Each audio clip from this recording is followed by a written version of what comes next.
time so far? Yes? Are you ready for more show? Yes? Yeah. It's incredible. You saw the way it works. You bring the funny people up. They do their thing. You laugh. You enjoy. And we're going to just keep that moving right along now. Next guy coming up this stage is actually a regular all over the city, but this is his first time at this venue, so we're very excited to have him here doing it with a very good comedy show. You're going to absolutely love him, guys.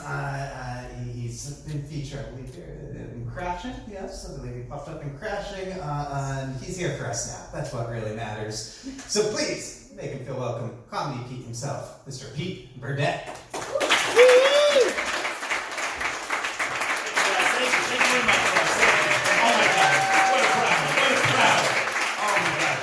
Thank you to the host for a really nice intro. I really appreciate that, Rob. And yes, how we doing, guys? Good? Yeah. Come on, guys. I've been waiting 20 years for this. How we doing? Good? Good? Listen, I've been doing comedy for a while now. I can tell right away from a crowd whether my set's going to go well or not. Good day. I'm kidding, guys. As Rob mentioned, I've been here many times over the years, but this is my first official show. Thank you, Eric Grooms. Actually, the first time I was here was my high school prom. This was 1989, and I remember. I know I go back a ways. I'm the guy that got the Bo Derek references here. But I remember in '89 on my prom that I was here with my group. I remember thinking the same thing that I'm thinking right now, which is I hope I lose my virginity tonight. Thank you very much. Guys, I'm in a great mood, but I gotta make this really quick because I gotta get back to Trader Joe's before my manager knows I'm missing. Seriously, hey. Yes, thank you. Actually, I shop exclusively at Party City. 2, 3, 4. Okay, moving right along, folks. Guys, before I get into any material, I just want to acknowledge something. I want to commemorate something. It's actually 10 years ago, I think this week, since I last smoked a cigarette. I just wanted to throw that out there. And, the thing is that, I only smoked after sex, so, let that sink in, guys. It's been a long 10 years. Guys, I'm joking, by the way. I've never been laid in my life. Anyway, I love where I'm getting laughs here. This is great. But I appreciate you guys coming out here on a Monday. It's a nice looking crowd. Well, where are you folks from? Okay, great. Got that out of the way. I got a short set, guys. I'm not gonna get the whole thing here. But I know I did over here. I was watching the show. You guys are from France, from Paris? Okay. Usually, you guys are very young. Usually, when I do these shows, I don't do it anymore. You say to people, oh, she must love Jerry Lewis. And, you're like, no, you asshole, we're not 90. So I don't answer that anymore.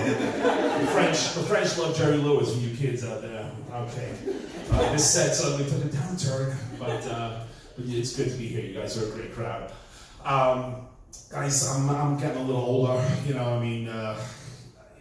remember when I hit middle age. I remember I was trying to rationalize. I was trying to convince myself. I was like, I still got it. I still got a little gas left in the tank. Yeah, guys, at this point, I just have gas. It's bad. It's really, these are the jokes, guys. These are the jokes. Yes. I'm at that age, where whether you're a pedophile or not, you look like one. You know what I'm saying? Oh man, you guys are nice. It's true. My sex drive. At this point, it's getting so low, I have to watch porn at half speed. Yes, my idea, the climax is to, be kind and rewind, because I'm the last guy that watches porn on a VCR. I gotta explain a lot of stuff here in this set. I'm getting a little out of touch with the times here, guys. Everyone's talking about Game of Thrones. People saying, like, dude, did you watch? And I'm like, watch Game of Thrones. I'm just now catching up to Airwolf. I'm binge watching. All right, maybe I went a little overboard with the old references there. That's fine. But a little something about myself, guys. I, as I mentioned, been doing comedy for a minute, and ever since I was a kid, I always wanted to be in show business. That was kind of like the dream, to make it big. Just wanted to make it big, right? Being a fluffer in gay porn isn't exactly what I had in mind, but hey, it's a living.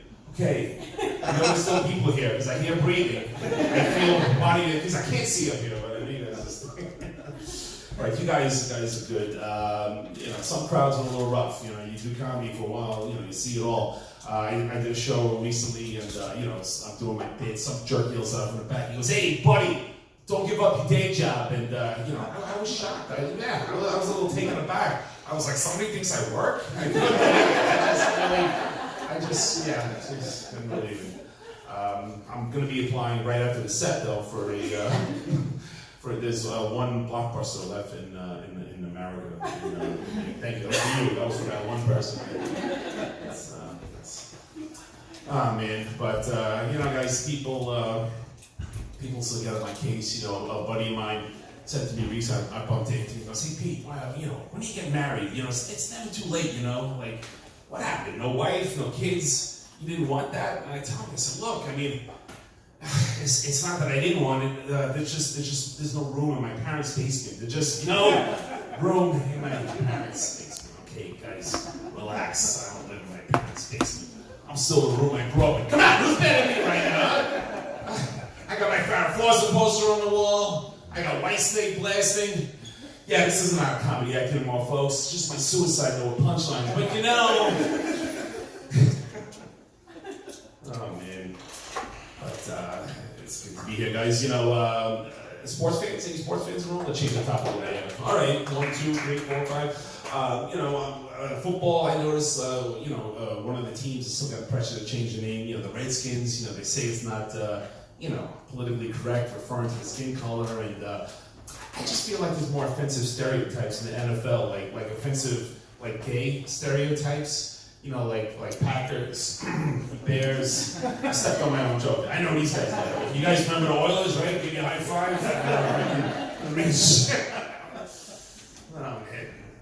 But it's, you know, it's fun doing comedy. Sometimes it's rough. You know, we're living in tough times here. You know, country's very divided right now. You know, I don't, as you see, I keep it kind of loose, kind of silly. I don't do the political stuff. You know, everything's so heated right now. I did a bar show on Queens recently. That's where I'm from, and make an innocent joke about Trump. Not even taking sides. It was just like a cutesy joke about a tanning booth or whatever. And and then all of a sudden somebody said, "Hey, fuck you, snowflake! I'll snap you in two." And that was my best friend that I grew up with. Very tough neighborhoods. Lucky to get out alive. Oh man, but you know, like I said, things are so turbulent now. I mean, every time I look at the news, you know, as we all see, you know, we got the trade war with China. We're on the verge of, you know, I don't know, whatever, nuclear war possibly with Iran. I don't know, you know, and all kinds of bad stories. And whenever I see this stuff, you know, I don't know about you, but I always think the same thing.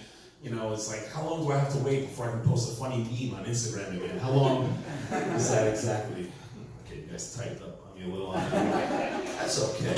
That's all right. But, you know, I mentioned my parents before. Oh, did I get the light? Okay. I had 2 minutes? Sorry, I'm a professional, folks. I'm if not 100% on the beat here. All right.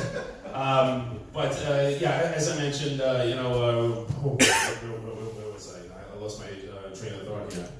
I gotta stop doing heroin before I go on stage, folks. It's a little crazy. Anyway, I'll skip that joke. But you know, I actually do gotta wrap it up because I have to get out of here. I have my ride waiting outside. It's the B-72 bus, but you know, that's pretty much that. I mentioned my father, my parents. You know, I was joking about that. But, you know, my father actually passed away, you know, a couple of years ago. It's been a few years, and I'll never forget the last thing he said to me. And it's a true story. He said, you know, Pete, you know, try to meet someone. You know, try to meet a nice woman or a nice person. Right? And I was like, nice person. I'm like, Dad, what's that supposed to mean? Are you trying to be like politically correct, or you think I'm like dead? And he was gone. So that's pretty much that. Anyway, guys, you've been really nice. Thank you very much, and thank you, Eric Jones.